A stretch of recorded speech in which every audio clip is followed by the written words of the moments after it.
하나님의 말씀은 고린도 후서 4장 7절입니다. 우리가 이 보배를 질그릇에 가졌으니 이는 능력의 심히 큰 것이 하나님께 있고 우리에게 있지 아니함을 알게 하려 함이라. 고린도 후서 4장 7절 말씀이었습니다. 오늘 하나님의 말씀의 제목은 성전의 삶을 통하여, 성전의 삶을 통하여라는 제목으로 말씀드리도록 하겠습니다. 예. 성전의 삶은 하나님께서 주인이 되는 삶입니다. 우리가 하나님의 성전이지요. 그렇지만 내 안에 하나님의 영이 거하시기 때문에 나를 성전 삼으시고 하나님은 내 안에 거하시죠. 그렇기 때문에 내가 하나님의 성전이라면 주인은 내 자신이 아니라 내가 아니라 내 안에 계시는 하나님이 주인이 되어야 된다는 말씀인 것입니다. 그래서 우리의 삶은 하나님이 주인 되어서 살아가는 삶이 되어야 성전의 삶이라고 말할 수 있는 것입니다. 자기 부인을 통해서 내 자신의 부인을 말합니다. 내 자신을 부인하라는 겁니다. 통해서 하나님께서 주인이 되시도록 하는 그런 삶이 이루어져야 된다는 것을 말씀드리는 것입니다. 성전의 삶은 성막의 구조를 통해서 알 수가 있어요. 하나님께서는 성막에서 우리를 만나기를 원하십니다. 그래서 우리는 매 순간 이 성막에서 하나님을 경험하게 되는 것입니다. 우리 자신이 성전이 되어야 된다 그랬죠? 내 자신이 바로 교회인 것이에요. 하나님의 성전, 이 성막에서 하나님을 늘 경험하는 거예요.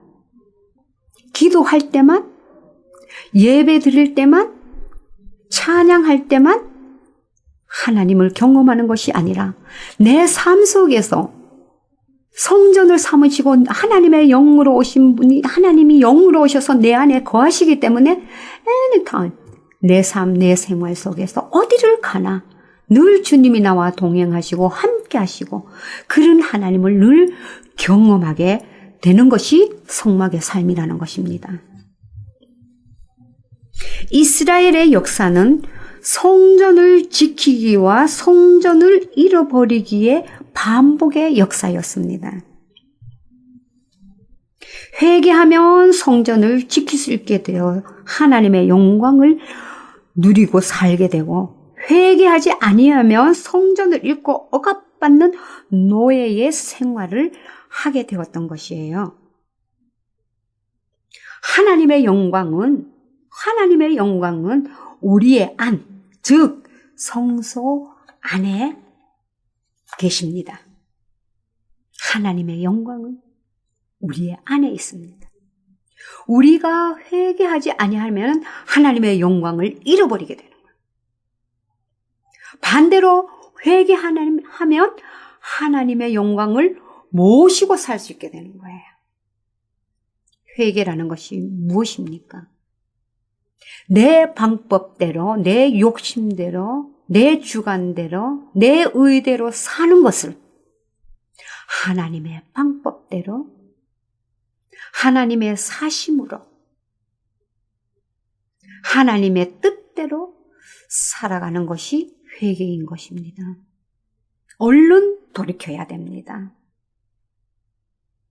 내 마음대로 가던 것이 하나님의 마음에 합하게 돌이키는 것입니다. 하나님 쪽으로 돌이키는 것입니다. 이것이 회개입니다. 이럴 때마다 하나님의 영광을 우리는 모시고 산다는 것을 말씀드리는 것입니다. 하나님께서는 우리가 성전의 삶을 살기를 원하시며 성전 건축에 수고하는 사람에게 임마누엘을 약속하셨습니다. 성전 건축, 내 안에 성전 건축이 이루어져야 되죠. 그 성전 건축, 내 안에서 나를 통해서 하나님께서는 성전 건축을 원하십니다. 바깥에 큰 교회 짓는 거, 물론 성전 건축이지만은 본질적인 하나님의 뜻은 내 자신이 하나님의 성전이 되어져야 되는 거죠. 그 성전을 건축하는 일의 재료는 바로 예수 그리스도라고 말씀드렸습니다. 그 예수 그리스도로 내 안에 나를 성전 건축하는 수고를 하는 사람들에게 하나님의 임마누엘을 약속했다는 것을 말씀드리는 것입니다. 왜냐하면 사람을 통해 성전 짓는 일을 하시기 위해 오셨기 때문인 것입니다. 사람은 예수 그리스도의 의로 살 때, 예수 그리스도의 의는 뭡니까? 나를 부인하는 삶입니다. 주님, 내가 아닙니다. 주님이 사시옵소서. 내가 아닙니다. 내 안에 하나님이 사십니다. 이런 고백입니다.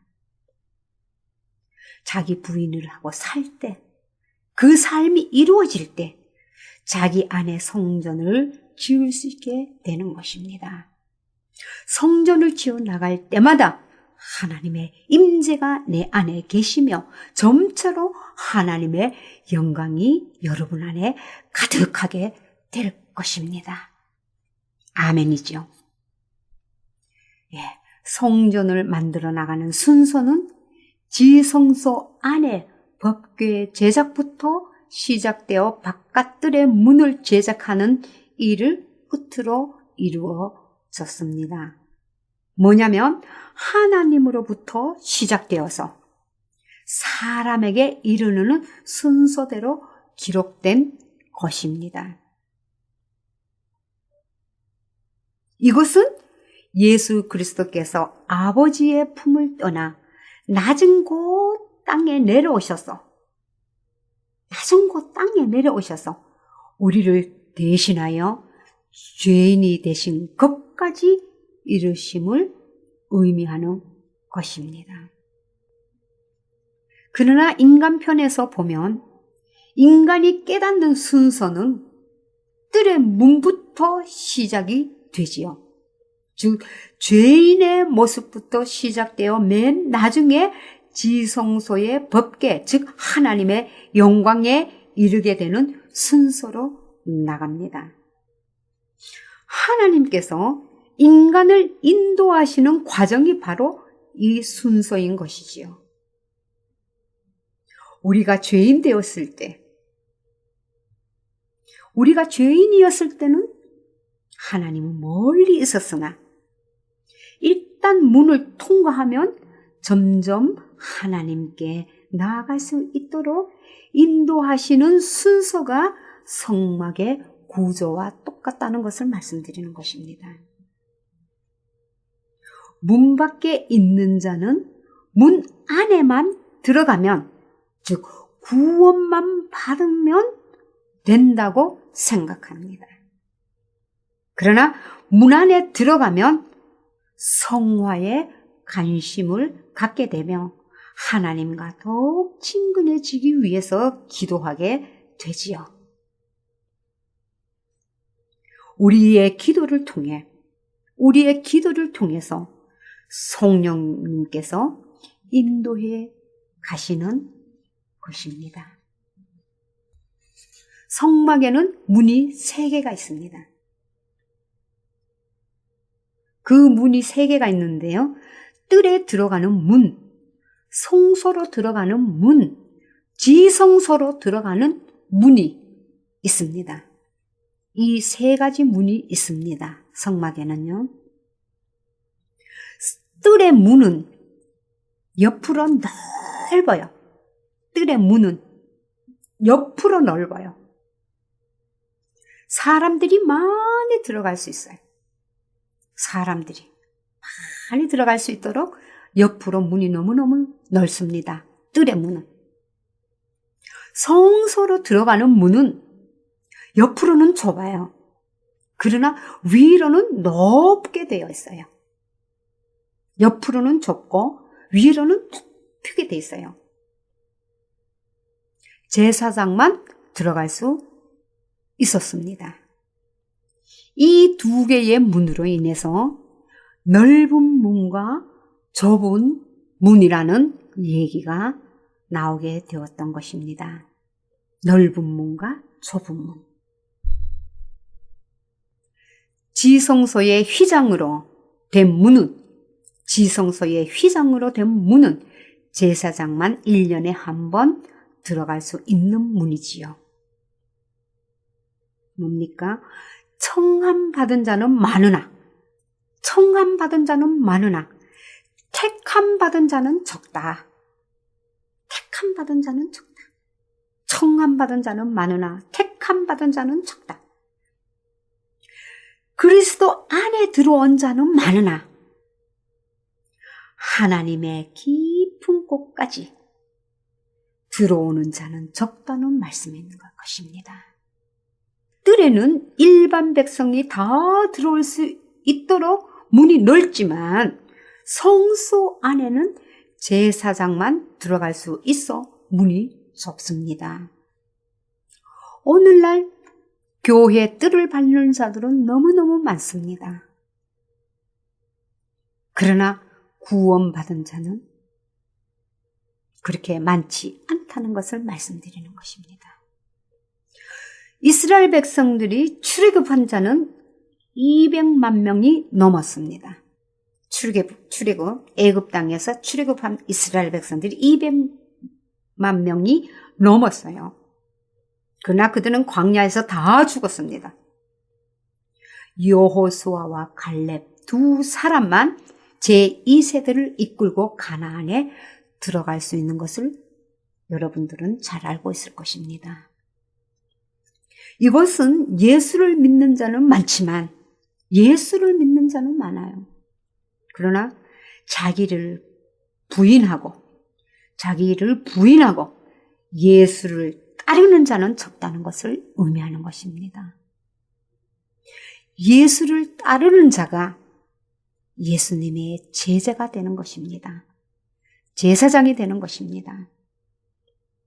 유월절, 즉 죄사함을 경험하는 것을 뜰에 들어가는 것에 비유할 수 있다면, 죄사함을 받는 그런 경험을 뜰에 들어가는 것에 비유할 수 있다면, 자기를 부인하기 위해서 훈련받는, 자기 자신을 부인하기 위해서 훈련받는 광야를 경험하는 것은, 그 광야를 경험하는 것은 성소에 들어가는 것에 비유할 수 있습니다. 광야 속에서도 훈련받는 장소 속에서도 마음의 천국을 누리는 가나안을 경험하는 것은, 그 가나안을 경험하는 것은 지성소에 들어가는 것에 비유할 수 있습니다. 문이 뭡니까? 요한복음 10장 9절에 보면 내가 문이니 누구든지 나로 말미암아 들어가면 구원을 얻고 또는 들어가며 나오며 꼴을 얻으리라. 예수 그리스도께서는 자신이 문이라고 말씀하셨습니다. 뜰의 문은 동편에 하나만 있습니다.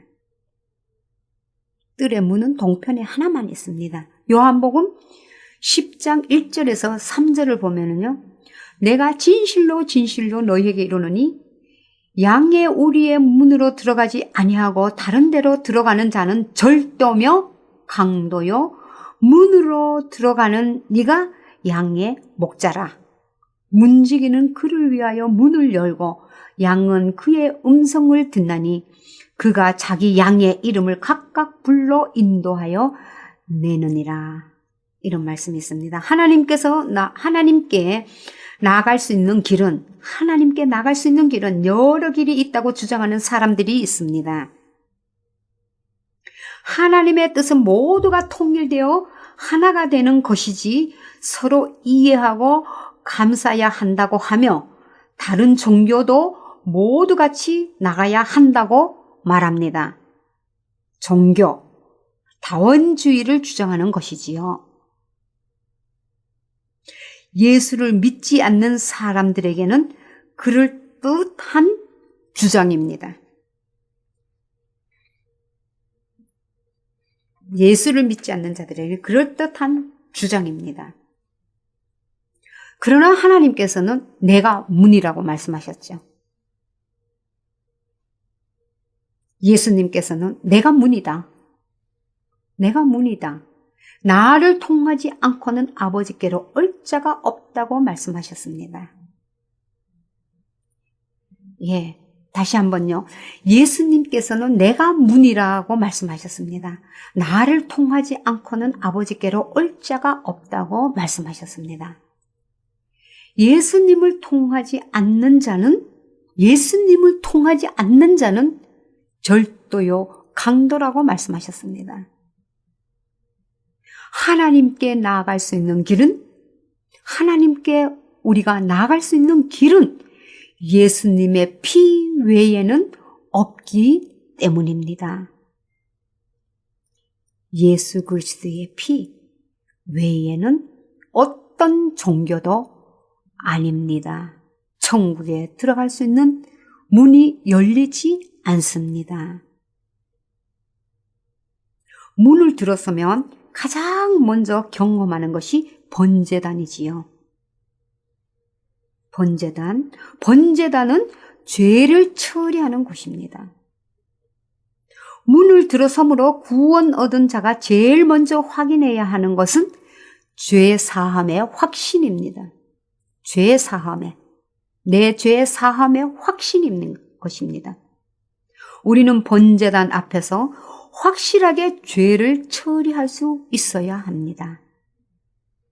백성들이 죄 사함을 받고자 소, 양, 염소, 비둘기 등 그런 예물을 가지고 문으로 들어오면 제사장은 백성으로 하여금 짐승의 머리에 안수하게 했습니다.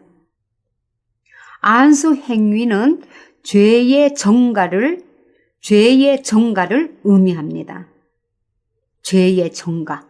그 짐승은 인간의 죄를 뒤집어 쓰고 죽습니다. 제사장은 짐승을 잡아 피를 단 사면에 뿌리고 제물을 번제단에서 태웠습니다. 죄를 정가받고 죽은 짐승은 우리의 죄를 대신하여 죽으신 예수 그리스도를 나타냅니다. 우리의 죄를 대신하여 죽으신 예수 그리스도를 나타냅니다. 그래서 우리의 죄는 예수 그리스도께서 지고 가셨습니다. 번제단은 심판을 받는 십자가를 의미합니다. 번제단은 심판을 받는 십자가를 의미하지요. 그래서 번제단은 장이 5규빗, 광이 5규빗, 고가 3규빗의 정방향으로 되어 있으며 다른 성물들에 비해서 아주 큽니다. 성전의 번제단은 성막 번제단의 4배 정도로 장이 29빗, 광이 20규빗, 고가 15규빗의 정방향으로 매우 큽니다. 성전의 번제단은요. 그것은 무엇을 의미합니까? 온 인류의 죄를 다 용서할 수 있는 십자가의 넓은 품이라고 말할 수 있습니다.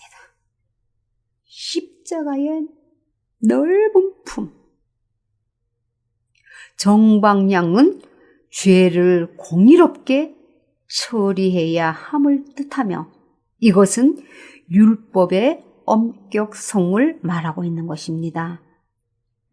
하나님의 사랑과 용서는 인류를 품을 수 있을 정도로 크고 넓습니다. 죄에 대해서는 엄격하심으로 번제단에 철저히 버려야 함을 보여주고 있는 것입니다. 번제단의 재료는 놋입니다. 놋은 심판을 상징하며 십자가를 의미합니다. 광야에서 불뱀에 물려 죽게 된 자들이 놋뱀을 바라보는 말에 순종함으로 죽음에서 살아날 수가 있었던 것입니다. 죄로 인해서 죽게 된 자들이 십자가의 예수 그리스도를 믿음으로 살 수 있다는 이 복음에 순종함으로 살게 되는 것과 같습니다. 놋이 죄인에게 찾아오시는 하나님의 길이며 죄 사함의 자리라면 금은 하나님께 나아가는 인간의 길이며 축복의 자리입니다. 그래서 우리의 죄를 담당하신 예수 그리스도의 피 외에는 구원의 길이 없습니다. 내 영이 살아가는 방법이 없습니다. 천국 가는 방법이 없습니다. 오직 그 문, 예수 그리스도의 문, 그 문을 통과해야만이 천국에 갈 수 있는 것입니다. 그 문 뭡니까? 믿음을 상징합니다. 그 문 믿음입니다. 금보다 귀한 믿음은 참 보배 되도다. 이름 찬송도 있죠. 그 문 믿음입니다. 뜰에 있는 번제단과 물두멍은 놋으로 되어 있으며 성소 안의 떡상, 등대, 분향단 등은 모두 조각목에 금을 입힌 것이지요. 놋과 금은 신앙 수준의 차이라고 볼 수 있습니다. 놋이 있는 죄사함의 자리에서 금이 있는 축복의 자리까지 가는 길은 번제단에서 법궤가 있는 자리까지 실제로는 얼마 안 되는 거리지만 우리의 신앙생활에서는 얼마나 멀고 험한 길인지 모릅니다. 이 길을 갈 수 있는 방법은 다음 시간에 말씀드리도록 하겠습니다. 주의 이름으로 축복합니다.